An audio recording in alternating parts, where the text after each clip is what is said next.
How's it going, folks? A little bit windy here, so I'm just hiding behind the front fence. Thought we'd do a bit of an update on the front yard veggie patch. Hasn't had a lot of action lately, has it? No, not a lot.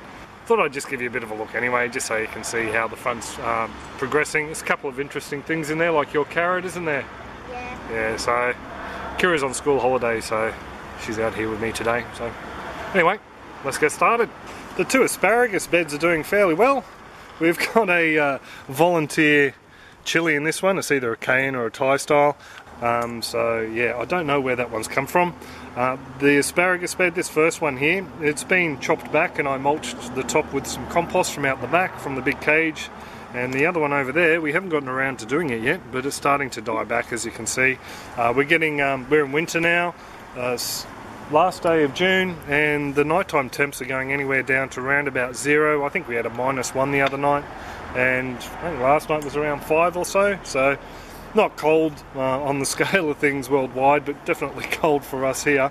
So the asparagus has died back a little bit. This bed here is one that we had the Gympie Gold cucumbers in. They were just flying along fabulously until they ended up being decimated by the cucumber moth. The little caterpillars they produce just absolutely decimated the plant. I do have a couple of nice cucumbers though that I'm going to save seeds from. But what we are getting in here is a lot of tomato seedlings. So they come in with the scratchings from the chicken yard that I've popped in there. So they're just popping up and I'm pulling them out and just putting them back on the surface there as a bit of a mulch. So just let them break down, a bit of food for worms. Actually, I'll show you the worms in there, hey? All these wicking beds pretty much all, see, there you go, just pull back the surface and you can see one just there. All these wicking beds are full of worms. In fact, that looks like a cocoon. No, it's not a cocoon. So we have worms very close to the surface. There's another one down in there. A lot of this fine stuff here is the compost or the scratchings from the chicken yard that I've put through. So I have a bit of a dig up here as well. Dig around just under the surface. Then we have another tiny worm there. Another worm there. So there's another one. So these wicking worm beds are definitely a great way to go. I've just popped the mulch from the Aztec corn straight on top here. And yeah, like I said, just these tomatoes, as they pop up, I'm throwing them in there. So we've already got too many tomatoes. So yeah, full of life, and hopefully we're going to have some brassicas go in here. I've got some cauliflower, giant Naples from Nathan that I might plant out in here, and also a couple of other little seedlings as well. The tomato that's in this bed is actually growing in the next one over, along with this volunteer corn. I'll give you a better look at it in a moment. But this tomato, I'm just letting it go. I have a feeling it's one of our KY1 heirloom varieties. It's an Australian determinate variety. I'm not trying to trim it off. I haven't touched it pruning wise. I'm just letting it go rampant. I'll bring you over and show you what the fruit look like. They're pretty impressive, really. Got some nice fruit forming on here. No sign of fruit fly out the front here. No blossom end rot, nothing like that. These guys are looking really good, and there's small bits of fruit all the way through there. This bed did have some cauliflowers. We had some awesome cauliflower come out of this bed. I've just left that one in there. Probably should pull him out for the chooks to eat. But this tomato's just taken over. It's absolutely fantastic. This corn is winter corn. I think what's happened is one of the seeds, we've got a few silks there and a tassel up the top there. Sorry for the bright sky. This corn is one of the Aztec corns, and a kernel must have just dropped off or something's happened and it's just sprouted by itself. This is Kira's bed, and that's her carrot that she's just let go, seeing if we can get it to form a seed head. So just stick your hand in there. Carrots. Carrots, there's a couple in there. 1, 2 and 3. There's a couple, those ones have split. This one's split but it's healed, but look at the size of that. That's got to be what? An inch. 3? Inch and a half. No, 3 inches, sweetie. 3 inches? It's 2.5 centimetres in an inch roughly, so it's about 3, larger than 3 inches across, about 8-9 centimetres across. And look at the growth on it, it's just fantastic. It's loving this bed. But no flower spike yet, hey? No. No. We've just let the marigolds go to seed in here, so we're getting heaps of seed heads. I've given them a lot away, so I needed to get a few more. Beautiful flowers here. Actually, this is the one that she let me save. It was in, or she made me save. It's in the lawn. It's got a couple of little flower heads on it. Another feral one down there. And up here we have a broccoli head that has gone to flower and is full of bees.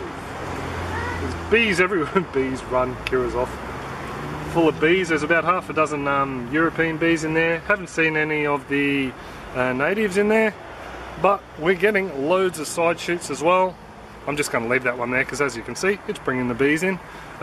Loads of side shoots there. This one's just starting to form a little head at the moment.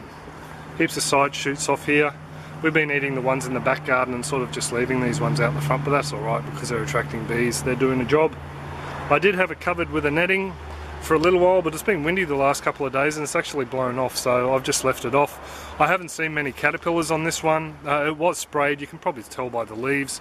It was sprayed with dipel or BT bacteria insecticide a while back, so it looks like it's, you know, pretty much well kept everything under control. Now there's a bit of leaf damage. There's a bit of leaf damage there, but I can't see any large caterpillars. So there you go. Over here, turmeric bed. As you can see, it's dying off. Starting to get a bit chilly here. I've dug a couple of plants out and given them to my parents. They've started to do a bit of a front yard garden. So Dad's just popped them out the front there. We've harvested some for meals as well. Over the back here, I was actually weeding out a whole heap of tomatoes that I think are broad ripple yellow currants. And over the back here this morning, I spotted a pepino. So we have a pepino that is self-sown from seed. It's just a volunteer plant. So it'll be interesting to see how that little one goes in there. We'll just leave him alone, see what he does. But yeah, this turmeric, I'm pretty much all just going to leave it for next season, I think. But when the next lot of compost is ready, which will probably be around mid to late spring, I'll just put that all over the top of here and yeah, just see if that helps these guys, give them a bit of a kickstart for the next season.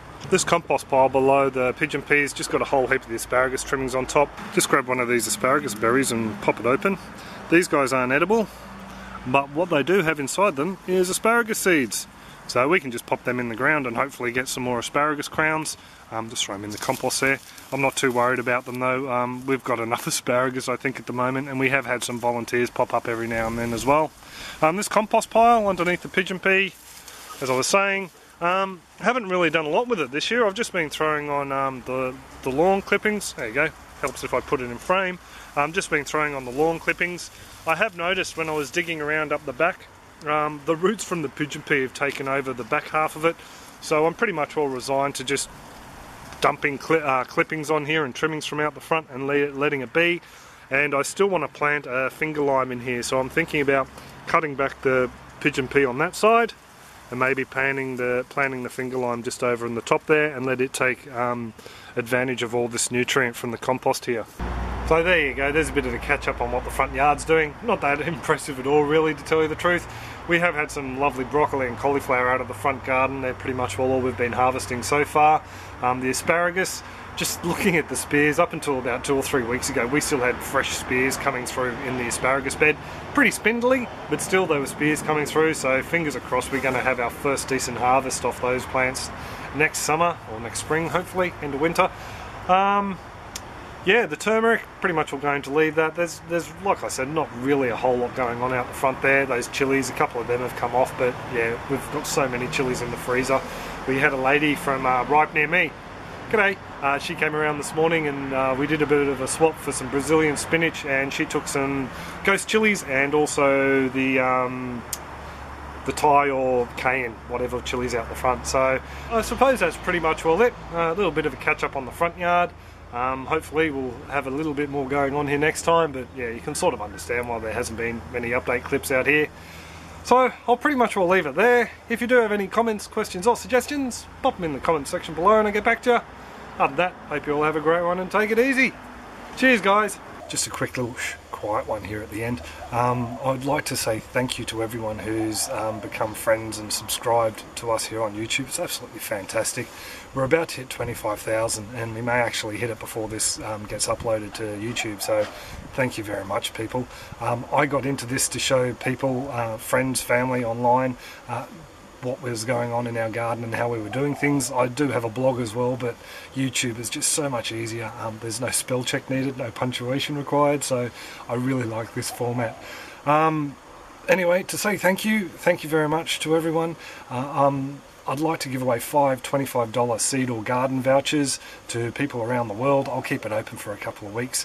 All you need to do to enter the giveaway is put 25,000 in the subject heading and send it to bitsoutthebackcomp@gmail.com and you'll go into the draw.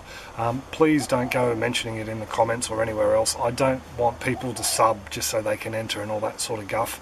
I'm not really up for that. Also too, it'll wreck your chances as well. The more people who enter, less chance you got of winning. So there you go. But once again, thank you very much to all the people that I've met through YouTube, Facebook, even starting to meet folks through Instagram now. It's been absolutely fantastic. Made some great friendships. Been able to trade a few things here and there. So once again, big thank you from us. But remember, shh, keep it quiet. Have a great one, guys. Catch ya.